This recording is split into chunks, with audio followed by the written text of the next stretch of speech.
Would you like to learn an F word? Man, I've got a lot of encouraging F words that I'd like to share with you. And I'd like to share with you my very famous F word.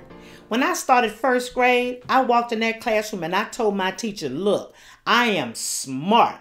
I know all my ABCs and I can count from 1 to 200. And I talk real loud. She looked at me with those firm eyes of hers and she said, you know, I think I have something for you to do. I'm going, what? And she said, I want you to learn a part so you can participate in our choral reading. I don't know what a choral reading is, but she wrote my part on a little piece of paper. She says, I want you to learn this for memory. And she taught me what those words were. It was called the preamble to the Constitution. Now, I don't know anything about the preamble to the Constitution, but my parents said it was kind of important that we learn it. So I was running all around the house going, we the people of the United States. We the people of the United States. Had no idea what I was saying.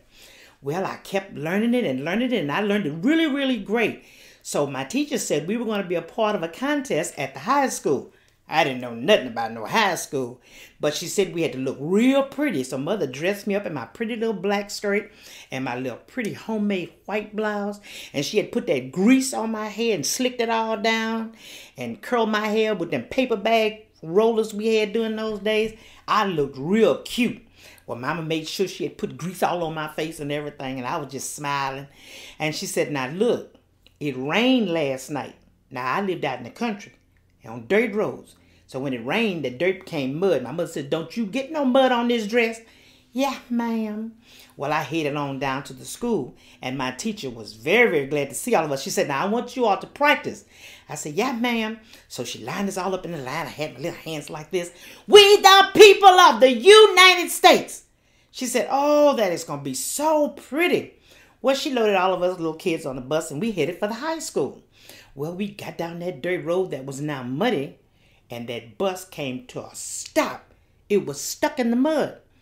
Well, the bus driver got out and the teachers got out and they looked and said, we're stuck.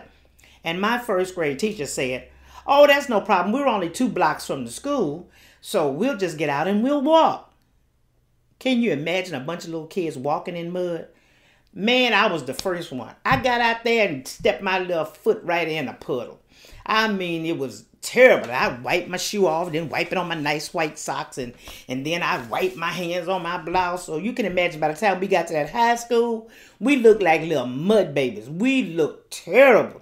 Well, that was before they had hand sanitizer and all the rest of that stuff they got now. They tried to clean us up with toilet paper. Back in them days, we looked pitiful. And I was the first one. I want my mommy.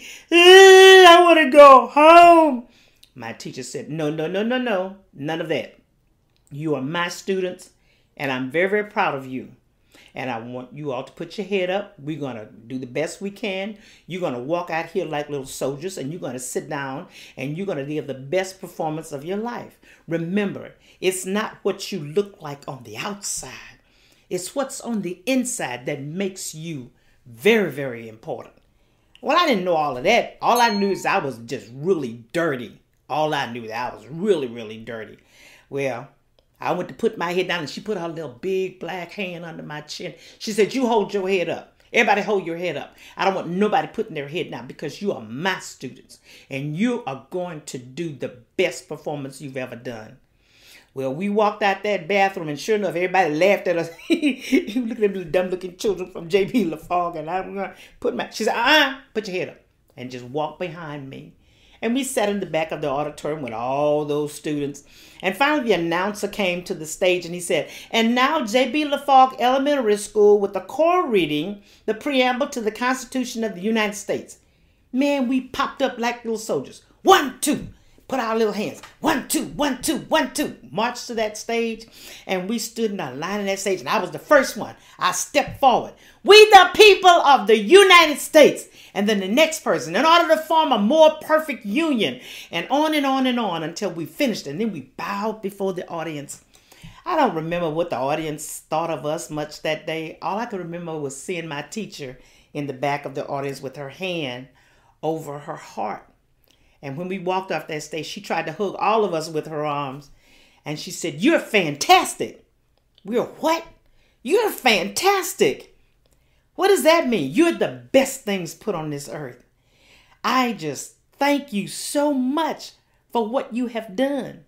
It's what's on the inside of you that came out when you got on that stage.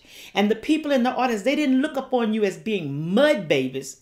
You were fantastic students, and you opened your mouths and you spoke. Wow, I didn't know I was fantastic. And I went through the house at home. Mama, I'm fantastic. And you know what? You're fantastic too. It does not matter what you look like. Does not matter where you come from. Because something was inside of you that was created that says, you're fantastic. So you just open your mouth and scream as loud as you can. I'm fantastic.